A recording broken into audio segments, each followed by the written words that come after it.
I hadn't intended to speak today, but the Greens rise to support this creation of a joint committee on online gambling, and I reflect that indeed the Greens and SA Best and Advance SA were all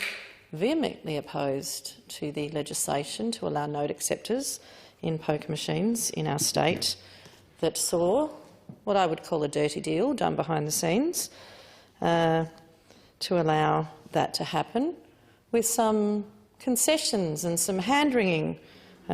particularly from the Labor Party, that they had this safeguard of an online gambling committee that they had managed to wrest out of, the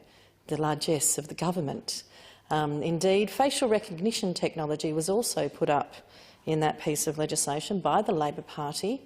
as somehow a protecting mechanism against the scourge of predatory gambling, particularly with poker machines. And yet we know facial recognition technology, as the Greens raised in that debate and now have a private member's bill on, facial recognition technology is actually used by the gambling industry to groom gamblers, not to prevent harm.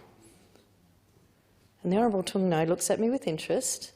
It is used by the gambling industry to groom gamblers. Indeed, facial recognition technology is put on at showcases and described as "bring back the old Vegas," when you can know that punter's favourite drink, where you can give them a ticket at the bar to be taken great care of in the old-fashioned way, where their name will come up and the staff in the venue will know exactly who they are, exactly what they like to drink, exactly what they like to eat, and indeed get the best experience to groom them for further gambling. Facial recognition technology was in no way a panacea or a prevention of gambling harm, as the Labor Party had purported, as they wrung their hands and said it was terribly hard for them, but they came to this conclusion that they had to support the legislation because apparently the Labor Party had got some safeguards. The other safeguard was an inquiry into online gambling.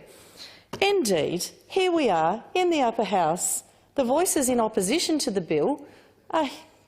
quite willing to step up where the Labor Party's opposition has been found wanting yet again when it comes to the scourge of predatory gambling. It is quite extraordinary that it's been 15 months on since these deals were made, perhaps more because we know they were made behind closed doors and possibly well before the legislation came before this place. But indeed, it's 15 months since the legislation passed this place, and here we are, we're still waiting for the Online Gambling Joint House Committee to even meet for a first time, to even get the approval of this place. It is sat on the notice paper languishing, and those crossbenchers, including the Honourable Connie Benares and myself, have been scratching our heads and wondering what on earth was going on. Well, we've seen it revealed today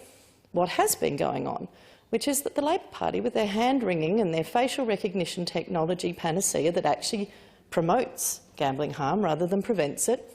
had never actually done a proper deal to stop online gambling harm either. They didn't want the crossbenchers involved whatsoever, and they sure as hell did not want the Greens or SA Best on this committee. Well, the Greens are happy to help populate this committee. We will step up in leadership against the scourge of gambling if the Labor Party is unable to populate this committee, and I am certainly indicating to the chamber that I am more than happy to serve on this committee to ensure that there is a balance between the two houses, given the Labor Party has been found wanting yet again on this matter. I will note also that the regulations under the new legislation,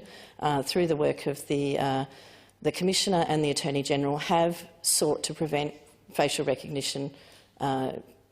being used to groom gamblers, but they are only regulations, and I certainly would not trust those regulations in the hands of a Labor government.